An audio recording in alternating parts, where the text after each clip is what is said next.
What if I told you the biggest threat to the US economy right now isn't inflation, isn't AI, and isn't even China? It's a country that's been so quiet, so invisible in the headlines, that most people have completely forgotten about it. Japan. For 30 years, Japan has been the silent engine underneath global financial markets. And right now, that engine is starting to break. In 1989, Japan had the hottest economy on the planet. Land prices in Tokyo were so insane that the Imperial Palace grounds were worth more than the entire state of California. Then it all collapsed. The stock market crashed 73%. Property values evaporated. And Japan's central bank and the Bank of Japan did something drastic to save the economy. They cut interest rates to almost zero. And then they kept them there for 30 years. Think about that. While the rest of the world raised and lowered rates with the economy, Japan was stuck, frozen, at basically 0% interest. And that froze something else too, something global investors were about to exploit in a massive way. Here's where it gets interesting. When interest rates in Japan are near zero, borrowing yen is almost free. So global investors came up with a simple but insanely profitable trick. Step 1. Borrow yen at 0.1% interest. Step 2. Convert it into US dollars. Step 3. Invest those dollars into US assets. Stocks, bonds, tech companies earning 4, 5, even 6% returns. Pocket the difference. Repeat. Forever. This is called the yen carry trade. And at its peak, we're talking about an estimated $4 trillion built on this strategy. $4 trillion.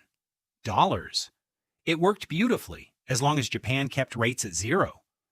But the moment Japan raises rates, every single one of those investors has to unwind their position.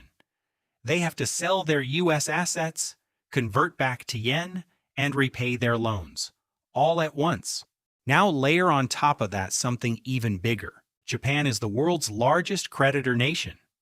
Japanese institutions, pension funds, insurance companies, banks own over $3 trillion in foreign assets. That includes roughly $1.1 trillion in U.S. Treasury bonds, making Japan the second largest foreign holder of U.S. debt on the planet. When Japanese interest rates rise enough to make investing at home attractive again, that money doesn't stay in America. It comes home. And when Japan sells U.S. treasuries, U.S. bond yields spike. When yields spike, borrowing costs rise across the entire U.S. economy as mortgages, business loans, government debt, everything gets more expensive overnight. We already got a preview of this in August 2024.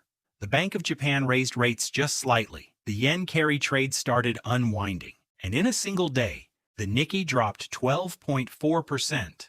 The worst single-day crash since 1987. U.S. markets fell 6% the same week. That was a tremor, not the earthquake. Here's the uncomfortable truth. The yen carry trade is still mostly intact. Japanese institutions still hold over $1 trillion in U.S. debt, and the Bank of Japan is still slowly, carefully raising interest rates. Every rate hike tightens the thread. If Japan raises rates too fast, carry traders panic and sell U.S. assets simultaneously. Treasury yields spike. The dollar weakens. Stock markets tank. If Japan raises rates too slow, inflation at home spirals out of control and forces an even more dramatic policy shift later. There is no clean exit. The global financial system spent 30 years quietly borrowing stability from Japan's zero-rate policy. Now Japan wants that stability back, and the world isn't ready to give it. This isn't a story about Japan. It's a story about how fragile the global financial system really is, and how the next crisis might not come from where anyone is looking.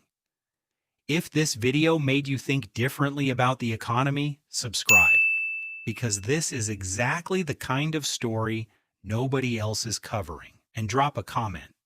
Do you think the yen carry trade unwind is the biggest financial risk right now?